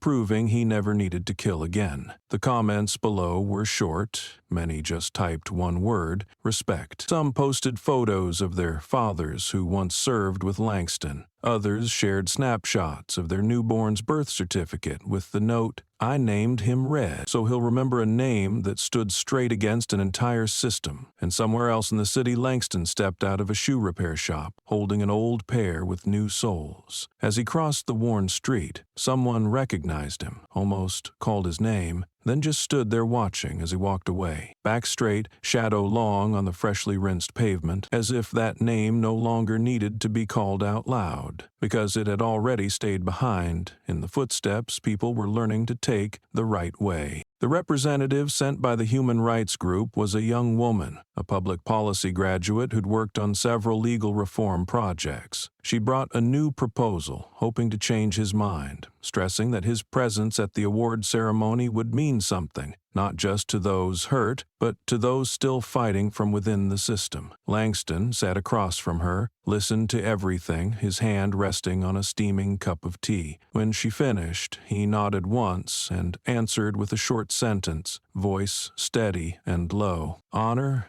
can't be repaid with medals. It only shows itself when people don't forget it." The line didn't sound philosophical, just something simple he might have scribbled down during past campaigns, when teammates died and their names slowly faded from the paperwork. The representative said nothing, then bowed her head slightly, knowing there was no more convincing to do. After the meeting, that line spread like an excerpt from an unpublished book. Within a week, police training centers in several states printed it on posters, displayed at the entrance of the first classroom where new recruits walked into. Every class was asked to read and rewrite the line by hand, not as a memory test, but to feel the weight of each word. In the photos shared online, people could see the eyes of new cadets fixed on the poster, where the name Langston Red was printed in small letters at the bottom corner. No one explained the quote's meaning, but from the silence in those classrooms, it was clear his words had done enough to restore something worth calling weight in a profession that had too often forgotten what that meant. The light in the classroom was dimmer than usual, not due to a technical issue, but because the instructor had deliberately drawn the blinds halfway before playing the video. On screen, the footage of the incident between Langston and the three officers was replayed from the body cam angle, unedited, without commentary, just footsteps, commands, and the collisions that followed like a familiar chain reaction. More than 20 first-year cadets sat upright, eyes locked on the screen, no one speaking. The moment Langston was first touched, the moment he stood, the moment his gaze shifted from calm to ready, each one held with an uncomfortable clarity. When the video ended, the screen went dark, the room lights stayed off, and the class remained silent for 10 full minutes. No chair squeaked, no whisper. The seasoned instructor walked to the front without notes, without introduction, sweeping his gaze across every tightly held face. He didn't ask for reflections, didn't pose questions. What they had just seen wasn't a lesson in technical protocol. It was a confrontation with what they were about to wear and how a badge could become a source of fear if not anchored by self-respect. A male cadet in the front row, smaller than the others, wrote a line in the corner of his notebook, the strokes uneven as if his hand were shaking. "I don't want to be the reason that man has to stand up." The sentence wasn't read aloud, but the person next to him glanced over, then gave a small nod. That line was copied by 5 others into their notebooks after class, not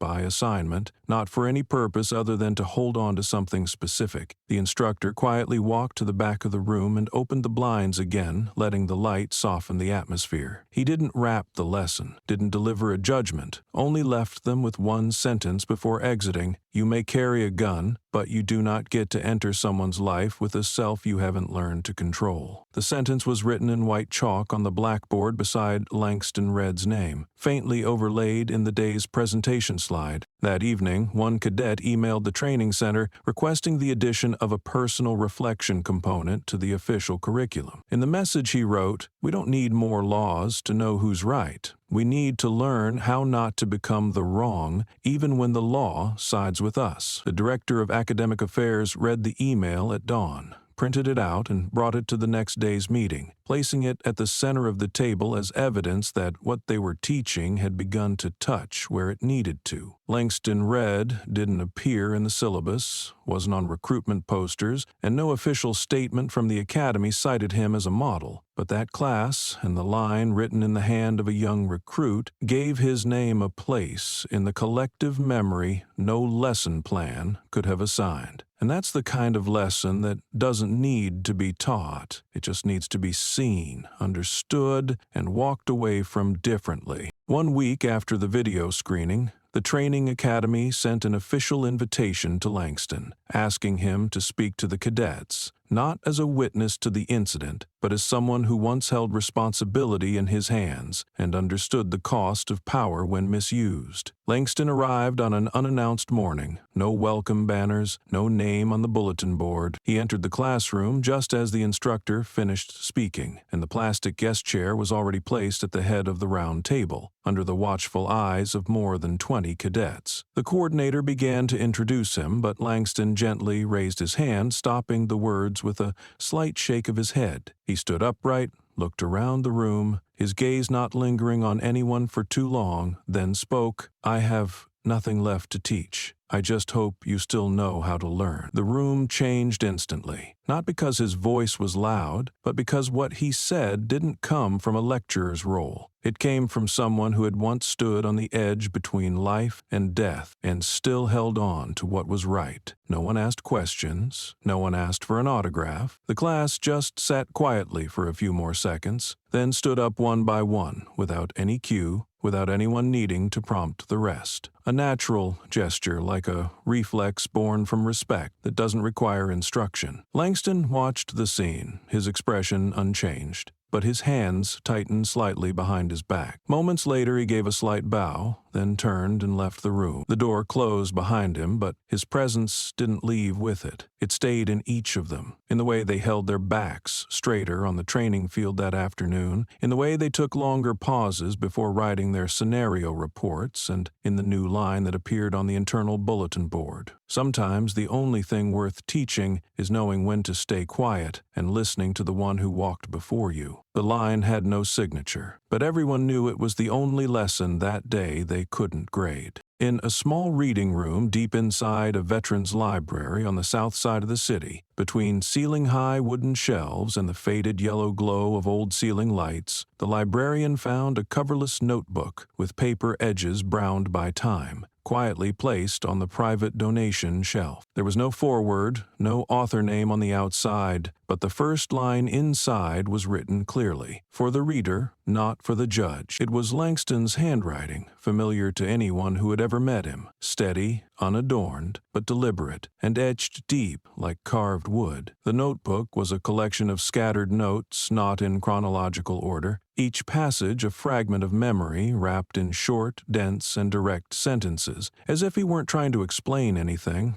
only to leave behind traces for those patient enough to find the deeper meaning of what had happened. It mentioned no names of operations, no locations, no fellow soldiers, just raw notes, filtered by time, holding only the purest extract of a life spent in uniform. One excerpt quickly went viral after a research student read it and snapped a photo. The strong are those who don't need to prove anything, but never accept wrong in silence. The quote was reposted across dozens of platforms, repeated in discussion forums, and overlaid on grayscale images of Langston's face like a message from someone who had walked through limits no one wants to face. Veterans who knew him came to the library not to check the notebook out, but to stand and read it on the spot. Some read a few lines and closed it. Some paused for a long time at a passage barely 2 sentences long. I once learned how to strike, but the hardest part was learning to stay still without letting hatred eat the human part of me. The librarian said that in the 2 weeks following the notebook's discovery, library visits nearly doubled, even without any public announcement, as if the name still pulled people in, not through media, not through titles. A university lecturer brought that quote into an ethics class, asking students to write a short reflection, not to get it right or wrong, just to see how far they could read. A security cadet wrote that it reminded him of the moment he saw himself in the mirror after putting on his uniform for the first time. He didn't know what he would face, but he understood that if the day came when he was wrong, the only way to keep his self-respect was not to cover that mistake with silence. The notebook remained in its original place,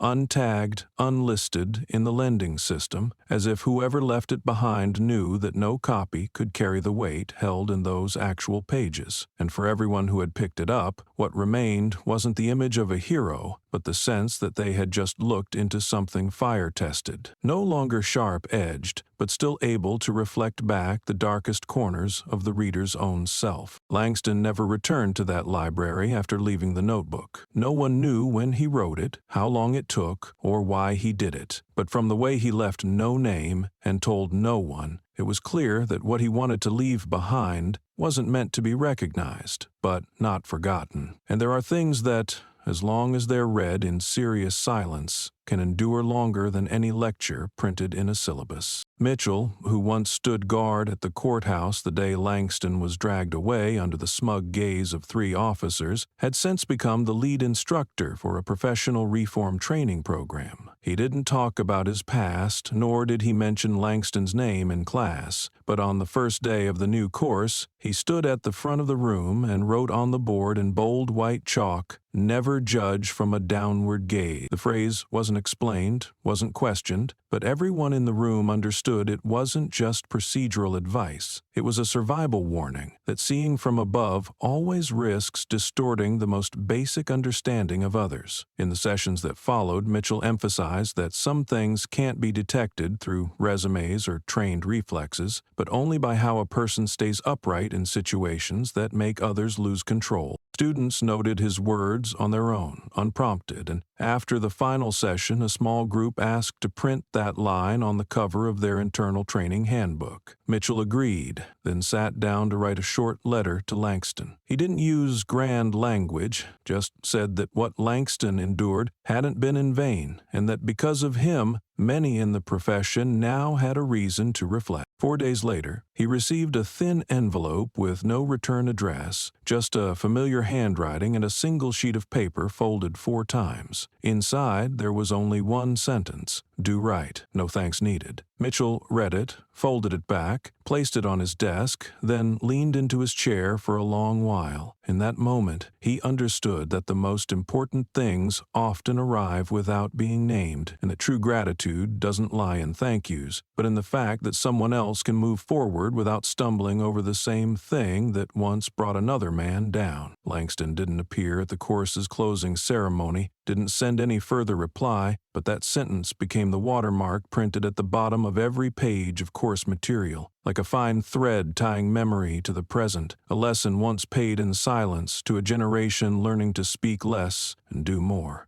At noon, in the dry summer, sunlight poured down on a street corner where two old apartment blocks blocked all wind, pressing thick heat onto the dusty sidewalk and peeling walls. A young patrol officer, holding a route checklist, stopped when he saw an older black man in a worn coat, leaning against a lamppost with his eyes half closed. In his hands was a crumpled paper bag, seemingly holding half a stale loaf of bread. Passers-by avoided eye contact. Walking faster as they passed, the officer slowed down, stood in front of the man for a long moment, his hand not reaching toward his belt as trained, but unscrewing the cap of the water bottle at his side and offering it, gently saying something no one else could hear. The old man opened his eyes, looked directly at the figure in front of him, then accepted the bottle with both hands. There was no ID check, no questioning. The officer didn't walk away right after. He sat down, back resting against the same post, shoulders slightly slouched, not to appear friendly, but to eliminate any imbalance. They sat side by side, no words exchanged. 5 minutes passed like an unannounced silence in a city used to hard collisions. Across the street, a woman selling fruit, who had stood there all morning without a single customer, took out her phone to take a photo. She didn't zoom, didn't frame for beauty, just captured that exact image, then posted it online with the caption, "He bowed not from fear, but because he knew he hadn't stood high enough." The photo spread within hours across platforms, drawing thousands of comments. No one asked for the officer's name, and no one asked who the homeless man was. The only thing people focused on was the moment someone in uniform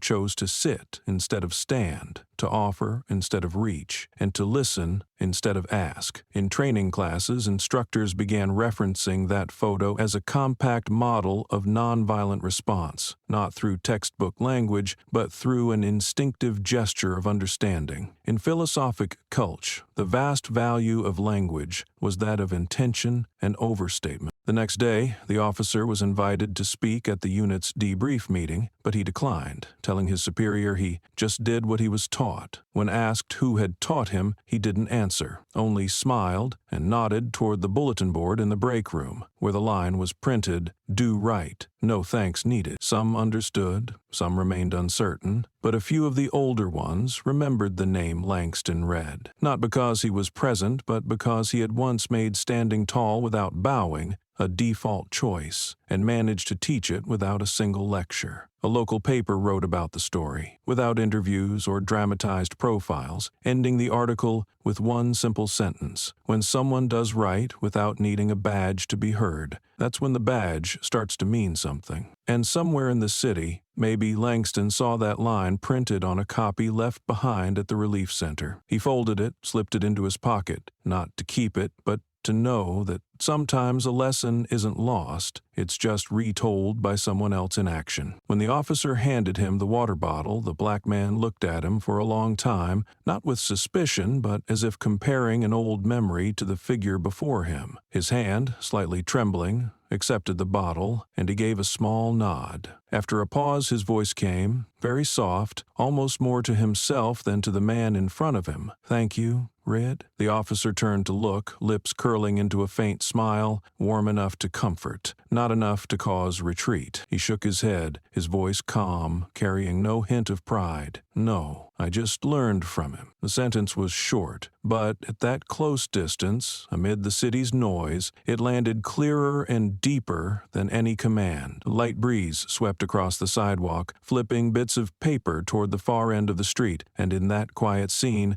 the camera of a freelance reporter coincidentally filming the patrol, paused on the officer's left lapel, where a small gray-silver emblem had been carefully pinned, a monochrome skull with two short crossed lines behind it. No name, no unit patch, only a finely stitched line beneath, "Ghost Shot." The still image from the video was shared without commentary, but those who recognized the name understood. It was the insignia once worn by members of the Special Operations Unit Langston had served in, a symbol not tied to any uniform or granted by the system, appearing only when the wearer had proven themselves silent enough to act without needing proof. The reporter didn't ask for a name, didn't request an interview, just sent the clip to the newsroom and wrote beneath it a single caption: "Some names don't need repeating because others have chosen to live by them." At the precinct where the young officer worked, an old disciplinary board had been replaced with one showcasing acts of good practice. On it was posted a still from the video, and beneath it, the quote he left behind. Nothing else was added, because what had been passed on no longer needed words, only to be remembered as a way of conduct, quiet, complete, requiring no recognition, yet impossible to ignore. The documentary, titled "The One Who Didn't Draw, Still the Most Dangerous Man," was released mid-month without flashy promotion, no dramatic trailer drops, quietly appearing on an independent streaming platform with a single description, a story about strength that doesn't come from the barrel of a gun. The film runs for over an hour with no narration,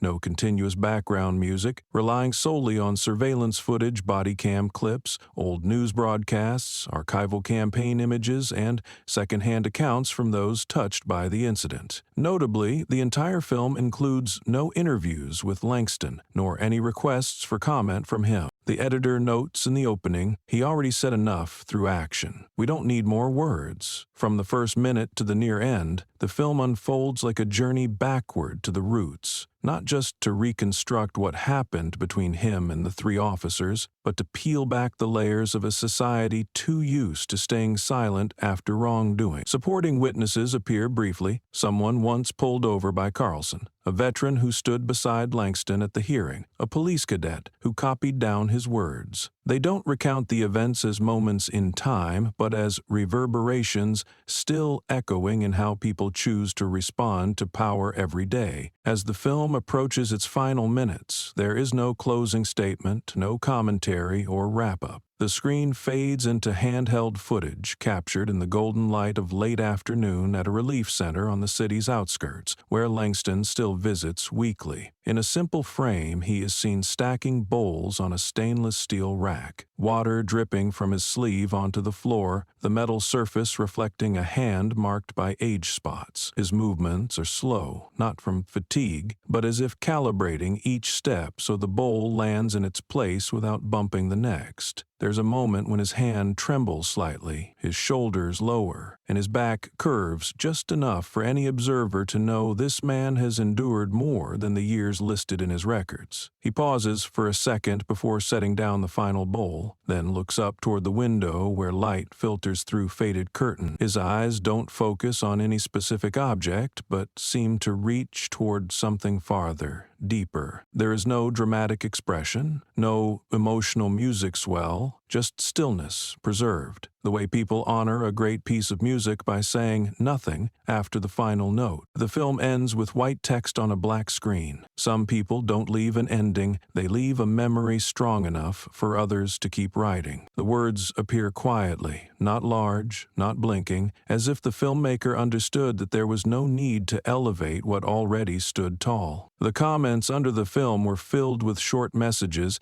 yet they stayed lodged in the mind. "First time I seen a film where the strongest part was when no one spoke," veteran wrote. He didn't need to draw his weapon, because everyone shot down their own illusion the moment they thought he was just a shadow on the street. And somewhere else in the city, that man still quietly placed each bowl in line, not caring who said his name in the film, because he never lived to be remembered, only to remind others that some things, even in silence, demand a pause and self-reckoning. It was an ending that needed no framing, because he never lived like a story already wrapped. When the film was completed and screened in a private showing at a small theater behind the Northern Park, the director stepped onto the stage after a restrained round of applause, took the microphone from the host, and said just one line, without introduction or thanks. I didn't need him to tell it. He spent his life telling it by living. That line wasn't meant to honor him, nor to stir emotion. It served as the final note in every choice the team made, from refusing to interview Langston to ending the film on the shot of him stacking bowls under the dim yellow light. Throughout the screening, no one laughed, no one clapped on cue. Everyone sat still, watching each scene unfold as if entering a space where interruption would feel wrong because the man being portrayed never claimed to be the center, and so any attempt to embellish would only diminish what was already whole. An older journalist, after the lights came back up, quietly removed his glasses, wiped them slowly with his sleeve, and said, "This is the first film I've seen that doesn't try to move you. It just holds up the truth in its barest form." The filmmaker didn't argue, didn't accept praise, because to him, this wasn't a work of art needing a standing ovation. It was a mirror, built for others to see themselves more clearly. In the final minute of the film, as the screen faded to black, a line appeared slowly, without music, without a font change or added effects. It stood there, white on black, simple like a note that didn't need a signature. He didn't need to be believed, only not to be denied. The line was short, but carried enough weight to stay with the viewer like a mark that wouldn't fade. It didn't ask for recognition, didn't wait for praise, but served as a cold warning that some people, if not protected by the truth, would be erased by prejudice. And when that happens, the system doesn't just lose a person, it loses the mirror it needs to tell whether it's still right or already off course. After the screening, many carried that sentence like a quiet manifesto, printing it on notebooks, writing it into essays, even taping it to the doors of internal affairs offices as an unofficial reminder. Among them was a female student who wrote that line in black ink across the cover of her public policy thesis. In the introduction, she wrote, "I'm not researching him. I'm researching what society once thought was acceptable until he walked through and left a mark." She didn't send a copy to Langston, didn't ask for an interview. To her, it was enough that he knew he had lived the right way, so that others still had a chance to correct the ways they were living wrong. At a high school nearly 100 miles away, a civics teacher posted that line on the classroom board on the first day of the school year, then wrote another line underneath, "Not every life needs to be retold, but some lives stop us in our tracks and make us listen." The students sat still, not asking who he was, not requesting a summary, but their eyes held on to that image as if silently asking themselves, "If I ever see him one day, what would I have to show that his silence wouldn't judge me?" And somewhere in the city, that man kept walking toward the end of the day, his shoulders lower than before, but the shadow behind him longer than ever, long enough to stretch across even the spaces people still didn't dare to name. Langston left the city on an early season morning, when no one was paying attention. No one noticed that the last time he passed through the shelter was just after the rain had stopped, the sidewalk still damp, and his sleeves still carrying the faint scent of soap from washing dishes. He told no one, left no address, and didn't send any message. People only realized he was gone when the small wooden locker in the dormitory held nothing but a neatly folded towel and a scrap of paper that read, "If the bowl is clean, don't dirty it again." After that, no one saw him around the old streets anymore, and his name no longer appeared in the news, the classrooms, or the weekend segments. But at a military cemetery a few hours outside the city, where the grass was trimmed evenly and the headstones stood in order like soldiers at inspection, people started to notice something odd. Each week, on the same day, a coin was placed on the top edge of a nameless headstone near the end of the western row. Not off-center, never the same denomination. Sometimes a copper penny, sometimes a $50, once even a neatly folded $2 bill. The groundskeeper noticed it for 3 months straight, until one morning he caught sight of a figure leaving the row before he could approach. The person wore a long coat and a low-brimmed cap, walking steadily with a slight lean but firm steps. The groundskeeper didn't ask at first. He kept watching. Then, on a rare sunny afternoon, when he saw the man again by the still nameless stone, he finally spoke, voice soft as wind through grass. "What's your name?" The man looked up, his eyes neither avoiding nor evoking anything. He glanced at the line of headstones, then turned to the caretaker and replied, not with a direct answer, but in a quiet, steady voice, "No name needed. The living are remembered by name. The dead remember by what was done." The caretaker nodded slightly, asked nothing more. From that day on, he told no one he'd seen the man, and didn't remove the coins right away, leaving them for a full day like others might leave a lowered flag. Across all platforms that had once spoken Langston Redd's name, no new posts appeared, no further updates. But the places that had once quoted him, played footage of him, taught through his actions, left those things as they were, like a sealed stitch, no longer open but with its thread still visible on the healed skin. A group of senior students who had conducted research on power within public service wrote in their conclusion, "People always ask who carries the gun, but now maybe the real question is who chose not to use it." The professor underlined the sentence, made no edits, and recommended it be printed on the departmental report cover as a reminder. And in that cemetery, over time, the nameless headstone became the one visited more often than those marked with family names and birth years. Not to commemorate a specific soldier, but to stand still for a moment, look down at the tiny coin, and quietly ask oneself who they were really remembering. Some names are born to be read aloud on honor rolls. Some are lost and only later carved into amended records. But some names no longer need to appear because they've settled deep enough to become the foundation for every moment people begin relearning how to look at each other, not as someone holding a weapon. And if anyone ever asked why, the groundskeeper would simply smile and point to the stone bearing nothing but a single straight line, like the spine of someone who lived without ever bowing.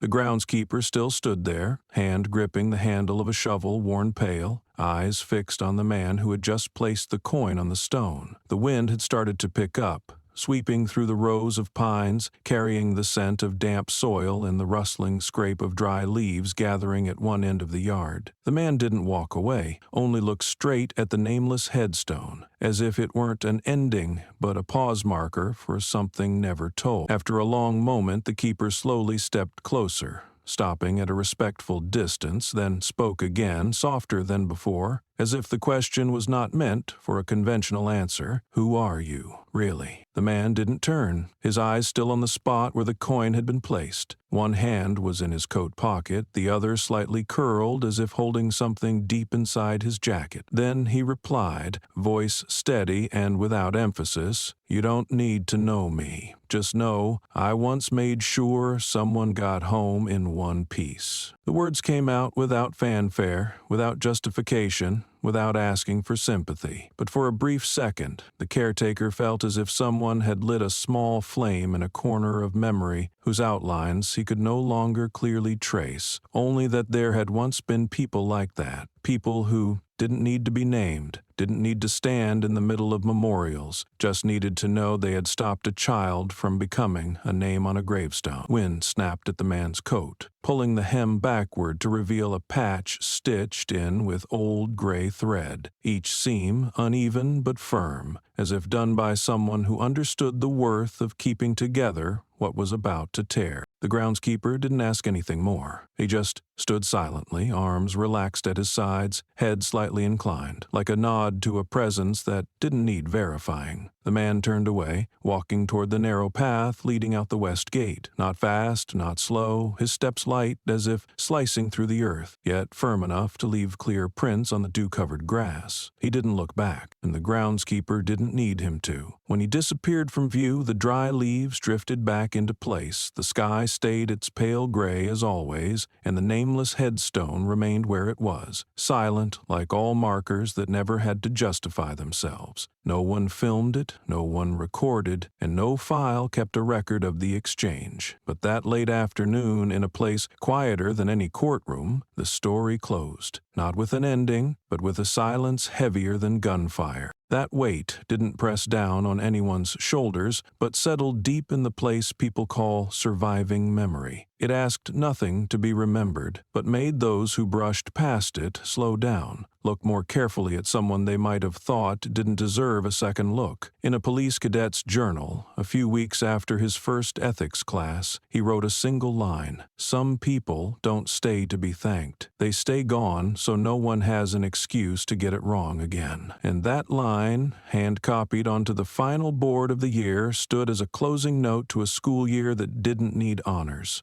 Only a vision worth keeping, learned from someone no one was required to know by name. The one who once made sure someone got to come home whole and made those still here hold themselves a little more intact. The story of Langston Red didn't begin with a standout resume, nor with grand battles or medal ceremonies. It began on a quiet street corner, where a homeless black man sat against a wall, his eyes steady and quiet beneath the rush of a moving crowd, and from that gaze, the buried truth of a life began to surface. Langston didn't ask for pity, didn't expect help. He just existed, moving through the city with the heavy steps of someone who once held others' lives in his hands, but was now seen as a burden without shape. When 3 officers approached, led by Reed Carlson, they didn't see a man, they saw a shadow, a mass of silent flesh on the sidewalk, and, like so many times before, they thought their authority could break whatever silence was left. But what they touched wasn't the usual submission. What they touched was calm with a boundary. In those brief seconds, Langston didn't strike back to flee or to prove a point. He reacted exactly the way someone trained in a place where every move could mean life or death would. He didn't attack, he neutralized. That act of resistance,